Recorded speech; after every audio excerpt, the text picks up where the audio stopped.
This is Into Sports. I'm Evan, and today we're going to talk about a lot of stuff. Now I'm on Spotify, Apple Podcasts, Google Podcasts, and man, we got to talk about Antonio Brown, the madness that is going on in Oakland, preseason takeaways from week one. Again, we're not overreacting. We're going to talk about some overreactions and some things that were confirmed in what we saw week one.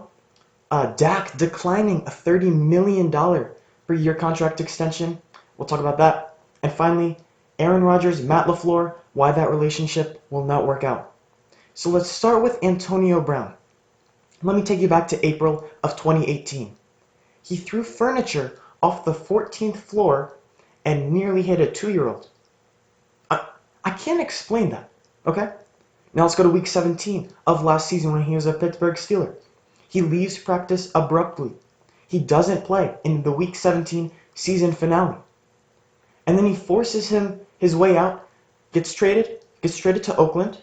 Then he takes unnecessary shots at Juju Smith-Schuster on Twitter. Juju had his back the whole time, was in constant support of Antonio Brown, and then he just takes shots at him. I don't understand that. He dyes his mustache blonde. Again, something I cannot explain. Then, this offseason, or most recently, because this was all offseason, he goes into a cryotherapy machine. It's where you get that, it's really cold, negative 200 degrees, and it's some kind of, treatment. And while doing that, he steps into that cryotherapy chamber without the proper footwear, and he gets frostbite on his feet. So then he's not practicing. People think it's a real serious matter, which, it probably still is. Frostbite, I don't want to joke about that or anything. But then it comes out that he's not practicing because he's going to threaten to retire if he can't wear his old helmet, which is 10 years old. Do we understand what... So he wants to wear this old designer helmet he's worn his whole career, but because it's 10 years or older, the NFL says, no, you can't wear that, and that's a policy that's been in place for several years now. Aaron Rodgers is moving to a new helmet. Tom Brady's moving to a new helmet this offseason. There are 600 players in the NFL, and he's the only one that has an issue with this helmet rule. And he's threatening to retire, to leave $30 million in guaranteed money on the table. Just because he cannot wear the helmet that he wants. There's 30 plus options, 30 different helmets that he can wear. But he says, no, I'm going to walk away if the NFL doesn't allow me to wear the one I want to. So I cannot explain anything that is happening with Antonio Brown. But let me tell you what I can explain. The Pittsburgh Steelers look really good in this. Mike Tomlin said that he covered up a lot of stuff, a lot of drama that was going on when Antonio Brown was part of that Pittsburgh Steelers team. A lot of drama that we didn't know about. He had to cover that up. They got a 3rd and a 5th for Antonio Brown, which doesn't look like a lot, but considering that he's threatening to retire, that's going to be a lot for a guy that would retire if he doesn't, get his helmet. So the Pittsburgh Steelers, a storied franchise, a smart organization, moves off the guy who has all these antics off the field in Antonio Brown. But the franchise that hasn't had much success recently, the Oakland Raiders, is the one who, grabs him. And it really shows. This is why the Pittsburgh Steelers, I think, are poised for a bounce-back year. The expectations are low, and this is when they're going to strike. There's no drama. There's no unneeded, unnecessary junk. There's nothing to hide by Mike Tomlin. This is straight football. There is no drama about it. And that's why I say the Pittsburgh Steelers are going to win the AFC North. And not only is there just not drama, they still have a very talented roster. Devin Bush, who's going to take the Ryan Shazier role, who they drafted in the first round, traded up to get him. They still have a number 1 receiver in Juju Smith-Schuster, despite Antonio Brown leaving. Now they do have a number 2 receiver in either James Washington or Dante Moncrief, whoever's going to step up and emerge. Ben Roethlisberger is going to get back to not blaming his teammates, not going on radio shows to say that Antonio Brown was a problem when he threw an interception to a defensive lineman against the Broncos. See, without Antonio Brown, there's not going to be these antics. They're going to be focused. Mike Tomlin's a very good coach, but even he struggled to unite that locker room and to get back to winning football. But that's exactly what is going to happen this year. Expect the Pittsburgh Steelers to win the AFC North because now they don't have the guy who's throwing furniture off the 14th floor at 2-year-olds. They're not having the guy that's leaving practice and not playing in week 17.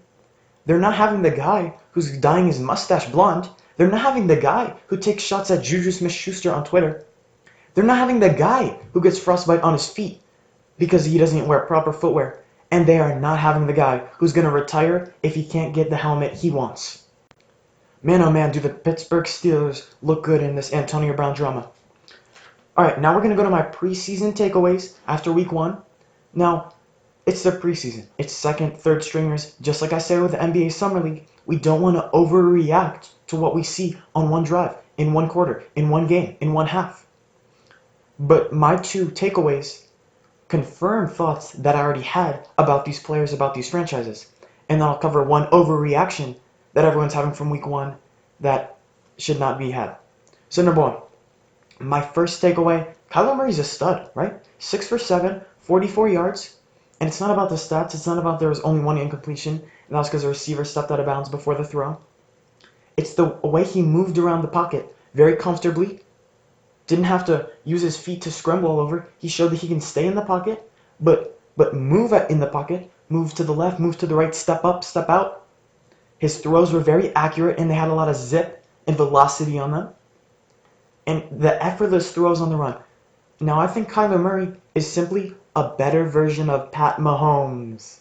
Yeah. Now, you guys are so mad, but that's not an overreaction because I don't see Mahomes as a top 10 quarterback. But what I mean by that is, what does Mahomes do best? Well, he throws on the run. He throws where it's very tough to make a throw. Rolling to the left, throwing with the right hand, that's a very tough throw, but he can do that. It's a baseball-style throw. And I think Kyler Murray does that and does it even a little bit better. Now, that's not overreacting because I don't think Mahomes is that great. I think Kyler Murray can show that you don't need to be 6'5" to be an NFL quarterback. Russell Wilson, Drew Brees, and now Kyler Murray, these are some of the top-end quarterbacks in my opinion. And they're all around that 6 foot or lower. So he's really shown that you don't need to be 6'5". But now let's transition to a guy who actually is 6'5" in Dwayne Haskins. I'm a huge Dwayne Haskins fan. I thought he should have gone at 6, not Daniel Jones to the New York Giants. But my takeaway is, and what I thought before this preseason game, is that he probably shouldn't be the week 1 starter. He was 8 of 14, 117 yards, but 2 interceptions. Now, one of the interceptions was on a poorly executed pick play. I blame the coaching staff, I blame the receiver, but also blame Haskins for airing it out when it wasn't there. And the other interception was just a throw that was simply too high, and that's completely on Haskins. Now, he only started 14 games at Ohio State. So what I say is he should sit behind Case Keenum for at least 5 games. When they go into Philadelphia, they play the Cowboys, the Bears, at the Giants, and the Patriots. Those are really good defenses, like the Bears, the Cowboys, Eagles, and then you have the Patriots. And I don't want to start him against Tom Brady just in his first start of the game. So I'll let him potentially go down to Miami to get his first start against the Dolphins. Or if you want to start him at home, they play San Francisco, who doesn't have a very good secondary, in week 7 at home. So I could see 6 or 7. Those are the weeks that he should start, and he probably will start as his first game. But I still believe bright things in the future of Dwayne Haskins, although it was a bit of a shaky preseason opener. But I think he'll kind of struggle a little bit in his rookie year because I don't think he's completely NFL ready. Kyler Murray was NFL ready. Baker Mayfield was NFL ready. Sam Darnold took a little bit of time.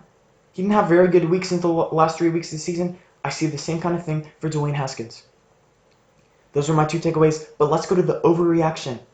This is a takeaway people have, but my takeaways just emphasize the thoughts I had. This takeaway contradicts the thoughts that people had, and that's that Daniel Jones was a great pick at the number 6 by the New York Giants.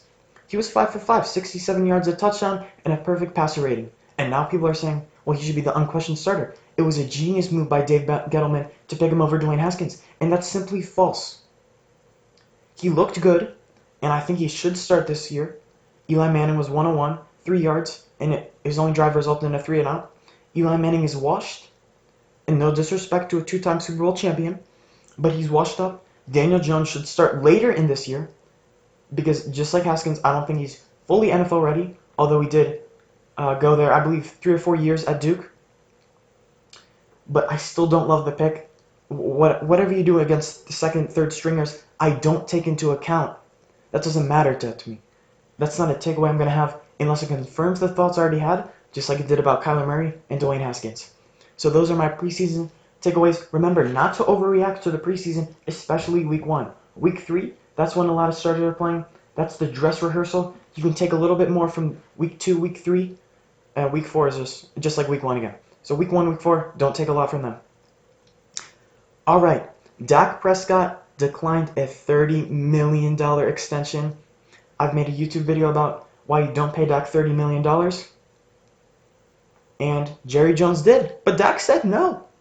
Now Dak Prescott is going to bet on himself. He's going to play out the year. He's going to try to, put up a career performance in statistics in that how he looked, and he's going to try to win a lot of games. So then Jerry's like, wow, he did a lot. Maybe he led us to the NFC Championship.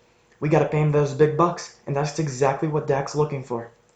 But he just had a very solid season. He just won the division. And he should have taken the extension right now, coming off that high. The Eagles are poised for a bounce-back season and will probably win the division, in my opinion. The Eagles look really good. The Cowboys do also. Remember, Zeke is holding out. Now, Dak was a lot worse when Zeke was out 2 years ago. They finished 7-2 in the regular season, and they beat Seattle in the wild card. That's very successful last 9 games of the regular season. They struggled a little bit against the Rams, but it wasn't an awful showing. And this year, the NFC is going to be very strong. I'm going to name some of the better teams in the NFC. Eagles, 49ers, Bears, great defense. Packers, Aaron Rodgers is back. Vikings have a great roster, and Kirk Cousins should have a bounce-back season. The Saints, Drew Brees.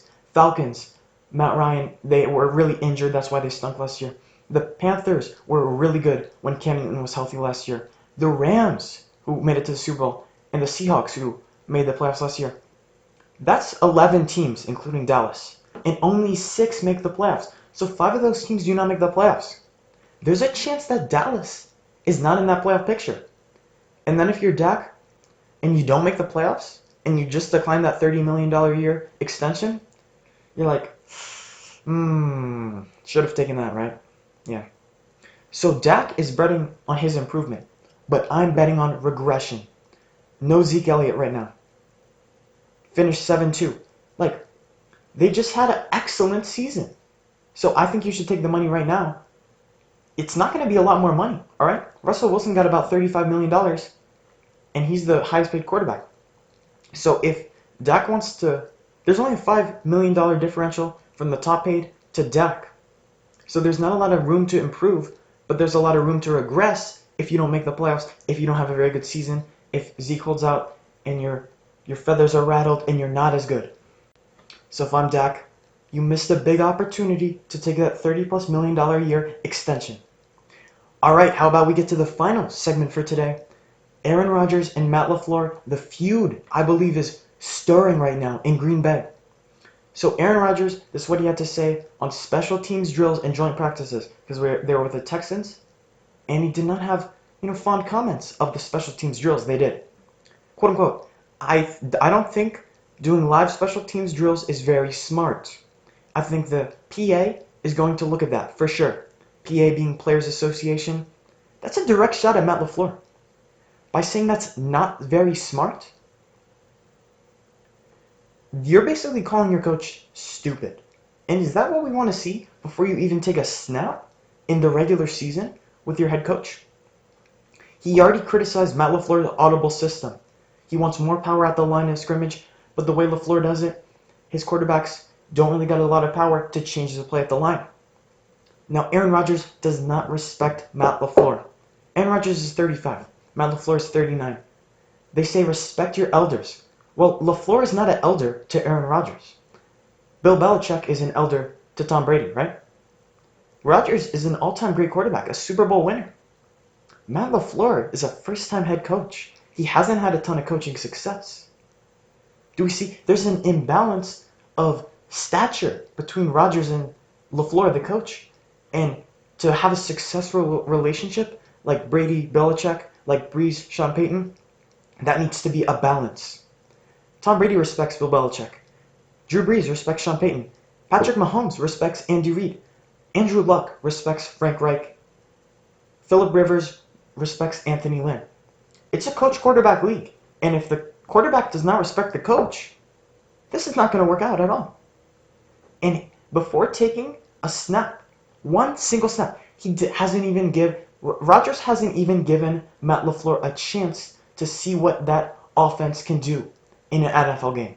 And Rodgers has already criticized them multiple times, basically calling him stupid for doing special teams drills. This is not going to work.